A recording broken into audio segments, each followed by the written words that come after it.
Hello my dear friends, welcome to movie Hunter YouTube channel. So friends, আজকে আমি একটি upcoming Hindi movie নিয়ে আলোচনা করব, যেটি হচ্ছে মা। বিশাল ফোবিয়া পরিচালিত 2025 সালের হরর চলচ্চিত্র মা একটি মাইথোলজিক্যাল হরর গল্প, যেখানে একজন মা তার মেয়েকে রক্ষা করতে অতিপ্রাকৃত শক্তির বিরুদ্ধে লড়াই করে। এই চলচ্চিত্রটি 2024 সালের সফল ছবি শয়তান এর ইউনিভার্সের অংশ এবং এটি 27 জুন 2025-এ হিন্দি, বাংলা ও তামিল তেলেগু ভাষায় মুক্তি পাবে।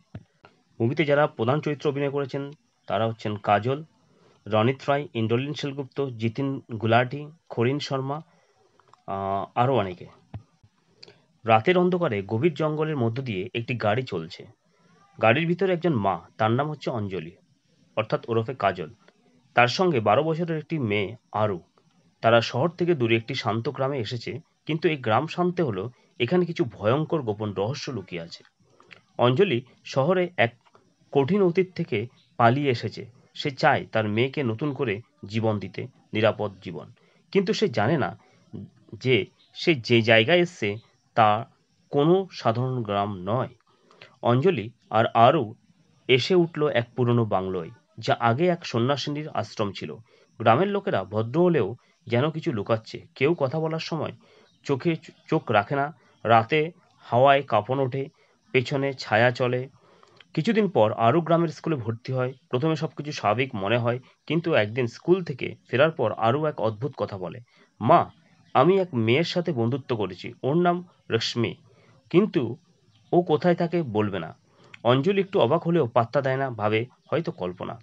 কিন্তু পরদিন আরু রাতে ঘুমাতে গিয়ে বিছানার নিচ থেকে খসে পড়ে থাকা একটি ছবি তোলে। সেখানে অঞ্জলি দেখতে পায় তার মেয়ের পাশে সে রশ্মির মুখ, কিন্তু মেয়েটার চোখ নেই, কেবল অন্ধকার।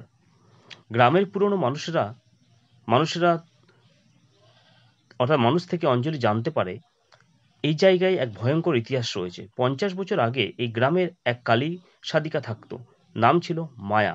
সে বলতো কালী মায়ের আশীর্বাদে সে মানুষকে আরোগ্য দিতে পারে। কিন্তু কিছুদিন পর গ্রামের ছোট ছোট মেয়েরা একে একে নিখোঁজ হয়ে যায়। পড়ে অর্থাৎ তাদেরকে আর খুঁজে পাওয়া যায় না। মায়া তন্ত্র সাধনার জন্য কুমারী মেয়েদের রক্ত উৎসর্গ করত। এক রাতে গ্রামের লোকেরা তাকে পুড়িয়ে মেরে ফেলে এবং সেই পুরনো আশ্রমে তার আত্মাকে বন্দি করে রাখে। তারা ভাবে সব শেষ, কিন্তু সত্যি কি শেষ? এক রাতে আরু হঠাৎ নিখোঁজ হয়ে যায়। অঞ্জলি পাগলের মতো খুঁজতে থাকে। সে দেখতে পায় ঘরের দেওয়ালে কালো রক্তে লেখা, তোমার মেয়ে আমার কাছে আছে, আবার শুরু হবে উৎসর্গ।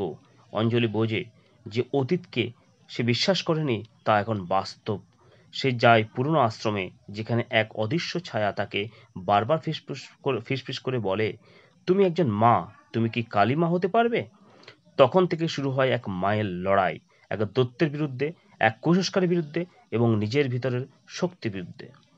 অঞ্জলি বুঝে যায় কেবল সাহসে নয়, বিশ্বাস ও আত্মত্যাগে সে এই দৈত্যকে থামাতে পারবে। সে আবার ফিরে যায় আশ্রমে, যেখানে এখন আরও একটি মন্ত্রবলয়ে বন্দী। কালী সাধিকার আত্মা বলছে, যদি তুমি সত্যি মা হিসেবে নিজেকে প্রমাণ করিস, তাহলে দে তোর প্রাণ, তখনই আমি তোর মেয়েকে ছেড়ে দেব বা ফেরত দেব। অঞ্জলি কিছু না ভেবে নিজের রক্ত দিয়ে অগ্নিহোমে ঝাঁপ দেয়, কিন্তু সে সময় এক অলৌকিক আলো দেখা যায়, যেন স্বয়ং দেবী কালীর আবির্ভাব হয়েছে। সেই শক্তি মায়ায় আত্মাকে ছিন্ন বিচ্ছিন্ন করে দেয়। অঞ্জলি অজ্ঞান হয়ে পড়ে। সকালে তার চোখ খুলে আরু তার পাশে বসে কাঁদছে। মা, তার মেয়ে গ্রাম ছেড়ে চলে যায়। তাদের গাড়ি আবার চলতে থাকে পাহাড়ি পথে। এবার আর অন্ধকার নেই, তাদের মাঝখানে আছে এক আত্মত্যাগের গল্প, এক ভালোবাসার গল্প যা কোনো দৈত্য চেয়েও বড়। গ্রামের লোকেরা এখন প্রতি বছর একদিন করে মা উৎসব করে, যেখানে মায়েদের শ্রদ্ধা জানানো হয় এবং বিশ্বাস করা হয় যে মা আছে।